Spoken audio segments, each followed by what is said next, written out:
आज माननीय supreme court ने जो यूजीसी रेगुलेशंस नए नियम पास किए गए हैं उस पर सुप्रीम कोर्ट ने रोक लगाई है, उसको एबियंस में रखा है और सुप्रीम कोर्ट ने अपनी पावर्स को एक्सरसाइज करते हुए अंडर आर्टिकल 142 जो यूजीसी रेगुलेशंस 2012 हैं उनको इन ऑपरेशन किया, उनको प्रभावी किया।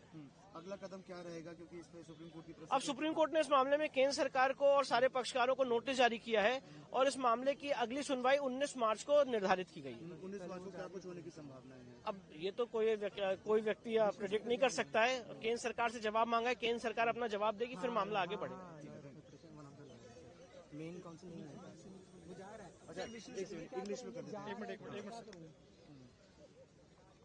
The Supreme Court today put a stay on the UGC. Yeah, today the Honorable Supreme Court heard our writ petition challenging the UGC regulations which have been enacted recently. The Honorable Supreme Court has stayed the UGC regulations and has kept them in abeyance. The Honorable Supreme Court, in exercise of powers under Article 142, has directed that UGC regulations 2012 will be in operation till further orders, and the matter has been posted for hearing on 19th of March. Thank you so much.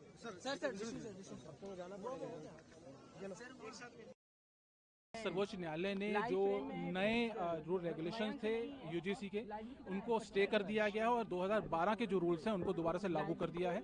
कारण माना है जो हमारा लगातार argument था सर्वोच्च न्यायालय के सामने के 3C जिसके अंदर जातिगत भेदभाव की बात की गई थी, उसमें जनरल कास्ट को छोड़कर बाकी सभी कास्ट को उसमें इंक्लूड किया गया था और कहीं ना कहीं ये दर्शाया जा रहा था कि जनरल कास्ट ही सिर्फ जो है वो टारगेट करती है और कास्ट को, उसको लेकर बहुत चिंता व्यक्त की है और कहीं ना कहीं जो डिवाइड करने की बात, समानता की हमारा संविधान बात करता है, लेकिन ये रूल रेगुलेशन जो है वो कहीं ना कहीं विद्यार्थियों को डिवाइड करने का जो मामला है उसमें सामने आ रहा है और ये सीजीआई ने बिल्कुल साफ साफ माना कि रूल रेगुलेशन में कमी है और इसको सोचना और देखना पड़ेगा।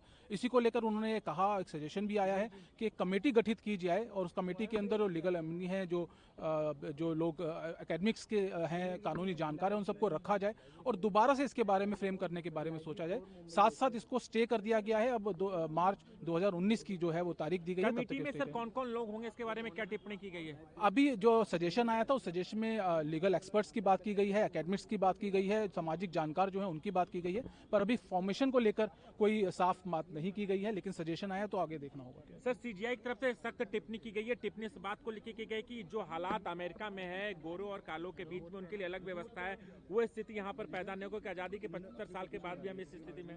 बिल्कुल जस्टिस बागची की तरफ से ये बात आई थी और बिल्कुल उन्होंने बिल्कुल सही कहा जो हम लोगों ने बोला भी था कि भाई अगर इस तरीके के रूल रेगुलेशन जो कि 3C की हम बात करते हैं, अगर इस तरीके के रूल रेगुलेशन बनाए जाते हैं तो कहीं ना कहीं एक पर्टिकुलर कास्ट को टारगेट किया जाए, जिसको जनरल कास्ट हम लोग कहते हैं, और उनको टारगेट करने का मतलब ये है कि कहीं ना कहीं आप बंटवारे की राजनीति कर रहे हैं और 77 साल के बाद अगर इस तरीके के रूल रेगुलेशन बनाए जाएंगे हमारे देश में, वो कहीं ना कहीं जो हमारा संविधान कहता है एकजुट रहने की बात, उसको कहीं ना कहीं आप उससे अलग जा रहे हैं।